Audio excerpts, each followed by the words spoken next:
নমস্কাৰ। আজি দেশৰ লগতে ভাৰতৰ বিভিন্ন প্ৰান্তৰ পৰা কেইবাটাও গুৰুত্বপূৰ্ণ খবৰ যুগুত কৰা হৈছে। তাৰে ভিতৰত প্ৰথমটো খবৰেই হৈছে এটা বহুতেই বেছি গুৰুত্বপূৰ্ণ খবৰ। অখিল গগৈৰ নেতৃত্বাধীন ৰাইজৰ দলত ইতিমধ্যে শক্তি বৃদ্ধি হৈছে আৰু পুৱাই বৃহৎ যোগদান কাৰ্যসূচী অনুষ্ঠিত হৈছে অখিল গগৈৰ উপস্থিতিত। আৰু তাৰে পৰিপ্ৰেক্ষিতত ৰাইজৰ দলে ইতিমধ্যে বজাইছে নিৰ্বাচনী ৰণডংকা।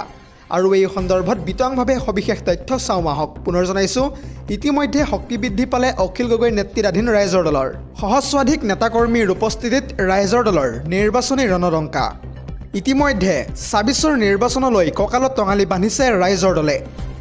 বিধায়ক অখিল গগৈৰ উপস্থিতিত বৃহৎ যোগদান কাৰ্যসূচী ইতিমধ্যে অনুষ্ঠিত হৈছে। ইয়াৰ লগতে অন্য দলৰ শতাধিক নেতাকৰ্মী আৰু স্থানীয় লোকে ইতিমধ্যে ৰাইজৰ দলত কৰিছে যোগদান। ২৬ত বিজেপিক উফৰোৱাৰ হুংকাৰ দি অখিল গগৈয়ে ইতিমধ্যে প্ৰদান কৰিছে ভয়ংকৰভাৱে গৰ্জন। ইতিমধ্যে পুৱাই চিচিবৰ গাঁৱত ৰাইজৰ দলৰ বিশাল কৰ্মী সভাৰ লগতে যোগদান কাৰ্যসূচী অনুষ্ঠিত হৈছে বুলি জানিব পৰা গৈছে। আৰু সেই সভাতেই অখিল গগৈয়ে মন্তব্য কৰি কয় যে ৰাইজৰ দলে সদায় অসমৰ স্বাৰ্থত আৰু লগতে কৃষকৰ স্বাৰ্থত কাম কৰিব। লগতে নিৰ্বাচনৰ পূৰ্বৰ এটাও প্ৰতিশ্ৰুতি ইতিমধ্যে ৰক্ষা নকৰিলে ভাৰতীয় জনতা পাৰ্টীয়ে।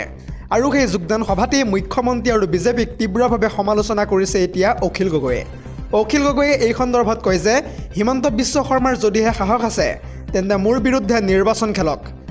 কাৰ জৰিয়তে বিজেপিয়ে বিদেশীক বৰপীৰা পাৰি দিয়াৰ ব্যৱস্থা কৰিলে, এই মন্তব্য কৰিছে এতিয়া অখিল গগৈয়ে।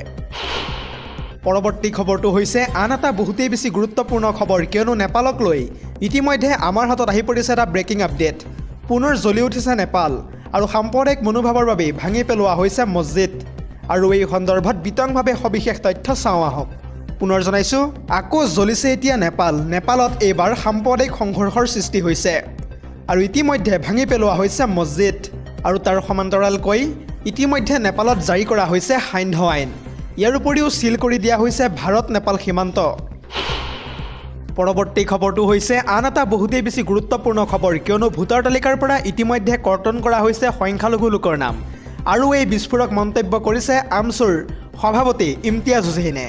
ইমতিয়াজ হুছেইনে এই সন্দৰ্ভত আৰু কি মন্তব্য কৰিছে বিতংভাৱে সবিশেষ তথ্য চাওঁ আহক। পুনৰ জনাইছোঁ, ভোটাৰ তালিকাৰ পৰা কৰ্তন কৰা হৈছে সংখ্যালঘু সম্প্ৰদায়ৰ লোকৰ নাম। ভোটাৰ তালিকাৰ বিশেষ পুনৰীক্ষণক লৈ আমছুৱে ইতিমধ্যে কৰিছে বিস্ফোৰক অভিযোগ। ভোটাৰ তালিকাৰ বিশেষ পুনৰীক্ষণক লৈ যিহেতু ইতিমধ্যে চলিছে ভয়ংকৰ ষড়যন্ত্ৰ। কেৱল ইমানেই নহয়, বৈধ সংখ্যালঘুৰ নাম যদিহে কৰ্তন হয় তেন্তে ৰাজপথলৈ নামি আহিব আমছু। এনেদৰে এতিয়া সংবাদ মাধ্যমক সম্বোধন কৰি ডাঙৰ মন্তব্য কৰিছে আমছুৰ সভাপতি ইমতিয়াজ হুছেইনে। ইমতিয়াজ হুছেইনে ইয়াৰ উপৰিও কয় যে ভুৱা পত্তিৰে সংখ্যালঘু সম্প্ৰদায়ৰ নাম কৰ্তনৰ ষড়যন্ত্ৰ ৰচিছে ইতিমধ্যে নিৰ্বাচন আয়োগে। ইয়াৰ উপৰিও অখিল গগৈৰ অভিযোগক লৈও প্ৰতিক্ৰিয়া প্ৰদান কৰিছে ইতিমধ্যে সংখ্যালঘু ছাত্ৰ সন্থাই। নিৰ্বাচন আয়োগক সাংবিধানিক দায়িত্ব পালন কৰিবৰ বাবে আহ্বান জনাইছে এতিয়া আমছুৰ তৰফৰ পৰা। পপত্ৰ 8ৰ জৰিয়তে ভোটাৰ স্থানান্তৰ, পপত্ৰ 7ৰ জৰিয়তে ভোটাৰৰ নাম কৰ্তন কৰাৰ অভিযোগ ইতিমধ্যে উত্থাপিত কৰিছে আমছুৰ সভাপতি ইমতিয়াজ হুছেইনে। দৰ্শকসকল, আৰু বহুতো গুৰুত্বপূৰ্ণ খবৰ আছে। যদিহে আপুনি এতিয়ালৈকে এই ভিডিঅ'টোত লাইক কৰা নাই তেন্তে এতিয়াই লাইক কৰি দিয়ক। আৰু এনেধৰণৰ খবৰসমূহ প্ৰত্যেক দিনে পাই থাকিবৰ কাৰণে চেনেলটো ছাবস্ক্ৰাইব কৰি কাষতে থকা বেল আইকনটো প্ৰেছ কৰি ৰাখিবলৈ একেবাৰে নাপাহৰিব। পৰৱৰ্তী খবৰটো হৈছে আন এটা বহুতেই বেছি গুৰুত্বপূৰ্ণ খবৰ, কিয়নো পুনৰ সংকটৰ গৰাহত পৰিছে ভাৰতীয় অৰ্থনীতি। ভাৰতীয় অৰ্থনীতিক লৈ ৰিজাৰ্ভ বেংকৰ প্ৰতিবেদনত প্ৰকাশ পাইছে এক উদ্বেগজনক তথ্য। বেংকৰ ব্যৱস্থাপনাত অসন্তুষ্ট হৈ পৰিছে এতিয়া দেশৰ সৰ্বসাধাৰণ জনতা।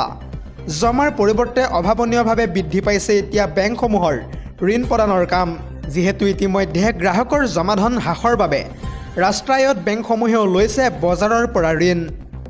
ইফালে বেংকৰ সুতৰ বিপৰীতে অধিক লাভৰ বাবে শ্বেয়াৰ বজাৰ আৰু মিউচুৱেল ফাণ্ডত অধিক বিনিয়োগ কৰিছে এতিয়া গ্ৰাহকে। পৰৱৰ্তী খবৰটো হৈছে আন এটা বহুতেই বেছি গুৰুত্বপূৰ্ণ খবৰ, কিয়নো ভোটাৰ তালিকাৰ পৰা উচ্ছেদিত লোকৰ নাম কৰ্তন কৰা বিষয়টোক লৈ ইতিমধ্যে পুৱাই ডাঙৰ মন্তব্য কৰিছে ৰাজ্যৰ মুখ্যমন্ত্ৰী হিমন্ত বিশ্ব শৰ্মাই। মুখ্যমন্ত্ৰীগৰাকীয়ে এই সন্দৰ্ভত কি মন্তব্য কৰিছে বিতংভাৱে সবিশেষ তথ্য চাওঁ আহক।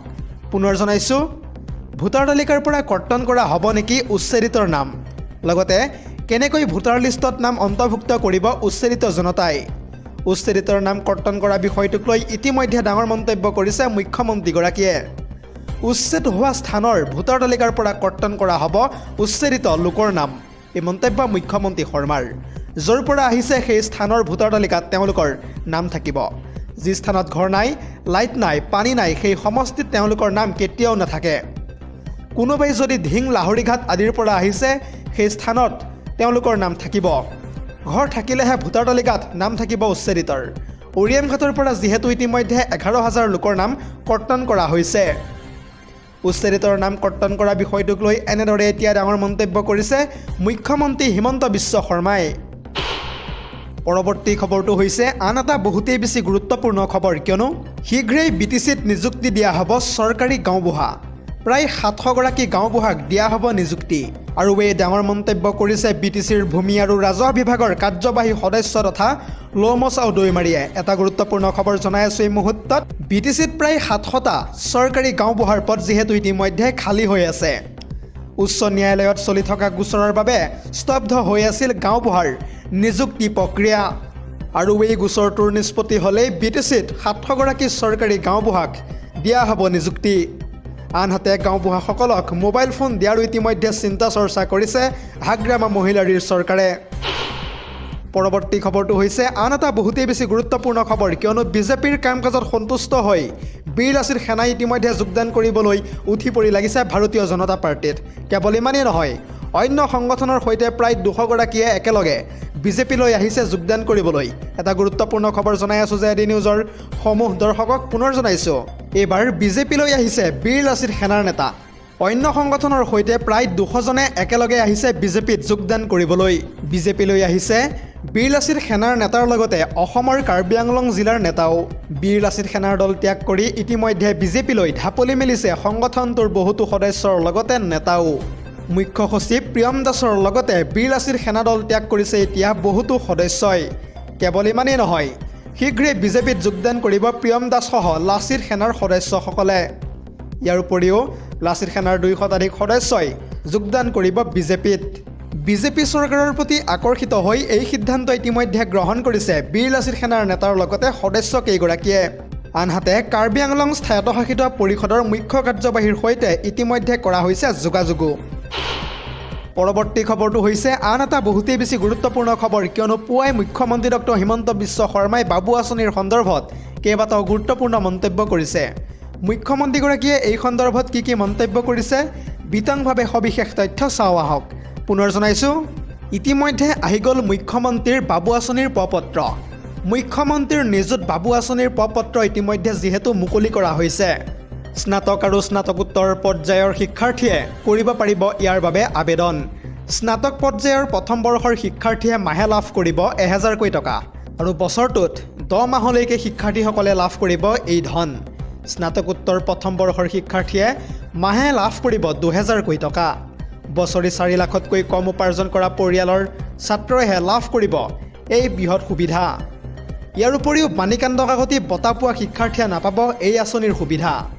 লগতে মুখ্যমন্ত্ৰীৰ জীৱন প্ৰেৰণা আঁচনি পোৱাসকলেও বঞ্চিত হ'ব এই ধন লাভ কৰাৰ পৰা। আঁচনিৰ সবিশেষৰ বাবে যোগাযোগ কৰক ইতিমধ্যে আপুনি বিদ্যালয়ৰ কৰ্তৃপক্ষৰ সৈতে। আবেদনৰ বাবে লাগিব ৰেচন কাৰ্ড অথবা income certificate. News desk report, ZD news.